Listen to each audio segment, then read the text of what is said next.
Berat dapatkan Emil Audero, PSSI ungkap nasib naturalisasi Maarten Paes yang masih tersendat. PSSI mengisyaratkan sudah tidak lagi mengejar tenaga dari kiper milik Sampdoria, Emil Audero.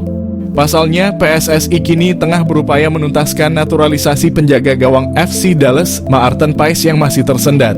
Proses naturalisasi Maarten Paes harus dibawa ke pengadilan arbitrase olahraga karena terganjal aturan FIFA.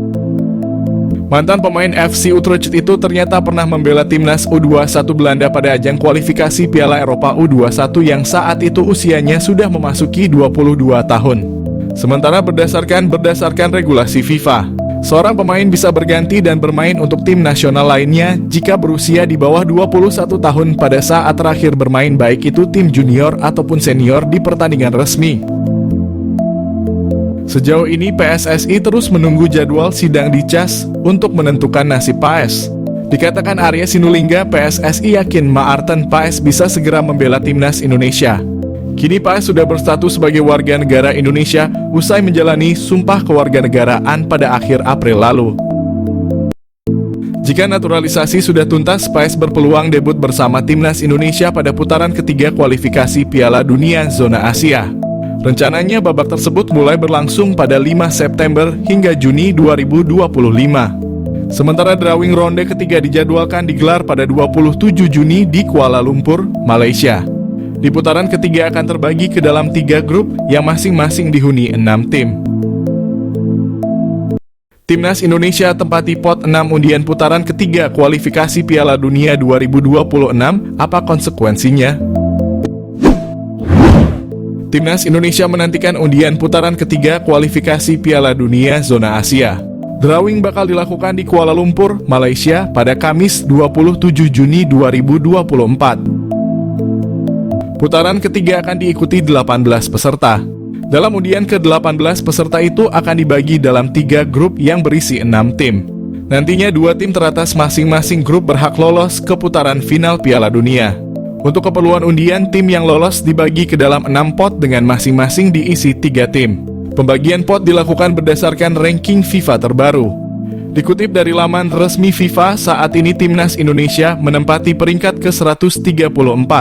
Tim asuhan Shin Tae-yong menempati posisi terendah di antara tim lain. Skuad Garuda pun tergabung ke pot 6 bersama Korea Utara dan Kuwait. Apa konsekuensi posisi Timnas Indonesia sebagai tim di pot ke-6?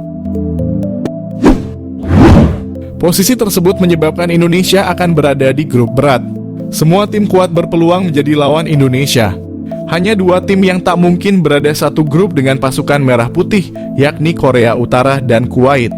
Undian akan dilakukan dengan mengambil 1 tim dari tiap pot untuk dijadikan menjadi 1 grup.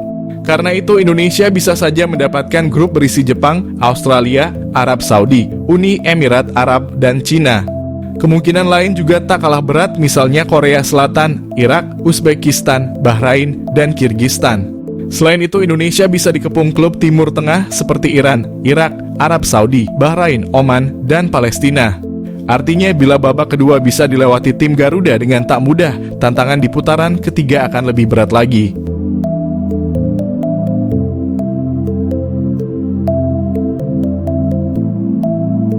Timnas lanjut ke babak ketiga, STY mau naturalisasi pemain lagi.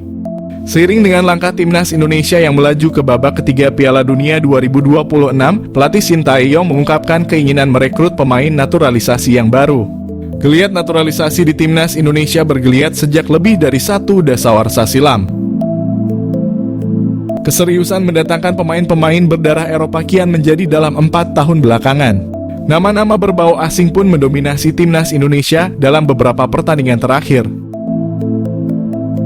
Termasuk 2 laga babak kedua kualifikasi Piala Dunia 2026. Shin menyatakan pencarian pemain naturalisasi belum berakhir dan masih berniat menghadirkan sosok-sosok dari Eropa dengan keturunan Indonesia. Sementara di sisi lain, Shin juga masih mengeluhkan performa lini depan Timnas Indonesia dan terus berupaya menemukan pemain yang memiliki kemampuan penyelesaian akhir yang baik.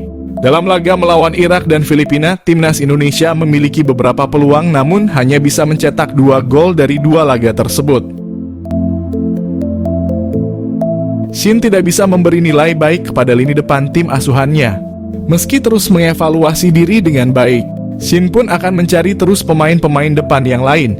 Saat ini terdapat beberapa nama pemain di Eropa yang dikaitkan dengan timnas Indonesia seperti Ole Romeni dan Jairo Riedewald.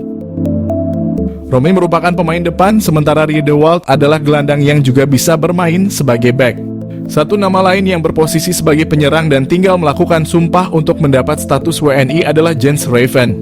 Saat ini Raven sedang menjadi bagian timnas Indonesia U20 yang berlaga di Toulon Cup 2024.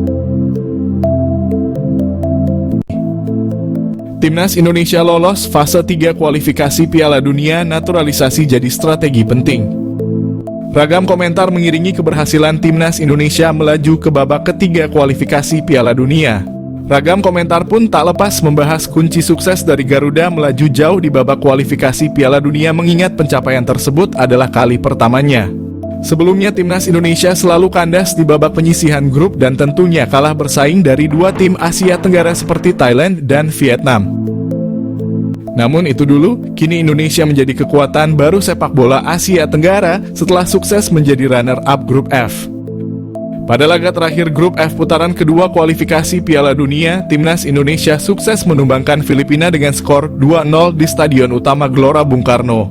Bertanding di depan puluhan ribu penonton, 2 gol tercipta dari aksi Tom Haye dan Rizky Ridho. Selain permainan ciamik dan pantang menyerah anak asuh Shin Tae-yong, keberhasilan Timnas Indonesia mengalahkan Filipina adalah strategi naturalisasi pemain diaspora untuk memperkuat Timnas Indonesia jadi strategi penting dalam pencapaian sejarah sepak bola Indonesia. Para pemain berdarah Indonesia sukses menjawab kepercayaan masyarakat Indonesia dengan kerja keras sepanjang pertandingan. Mereka pun kini menjadi bagian sejarah sepak bola Indonesia. Karena selain lolos fase 3 kualifikasi Piala Dunia zona Asia, Timnas Indonesia pun dipastikan lolos Piala Asia yang akan dilaksanakan di Arab Saudi pada Januari 2027 mendatang. Kejutan Timnas Indonesia diperkuat pemain baru di putaran ketiga kualifikasi Piala Dunia. Timnas Indonesia akan diperkuat wajah baru di putaran ketiga kualifikasi Piala Dunia. Hal itu disampaikan Kapten Asnawi Mangkualam usai timnya memastikan diri menang atas Filipina. Sebagaimana diketahui, skuad Garuda lolos ke putaran ketiga setelah menjadi runner-up grup F. Tim itu mendampingi Irak yang menjadi juara grup. Asnawi mengatakan Timnas Indonesia akan dihadapan ujian berat dalam fase ketiga ajang tersebut. Namun dia pastikan timnya tidak akan gentar dan malah bakal bertambah kuat. Asnawi mengungkapkan harus optimistis karena kami banyak pemain-pemain yang akan datang nantinya akan saling berganti. Selain itu, Asnawi mengatakan segala kemungkinan dalam sepak bola memang bisa terjadi. Jadi dia pastikan Timnas Indonesia masih punya mimpi tampil dalam pesta sepak bola dunia itu. Asnawi mengatakan Timnas Indonesia akan bersiap kembali beberapa bulan ke depan. Sebab para pemain akan lebih dahulu kembali ke klub masing-masing untuk mengarungi kompetisi.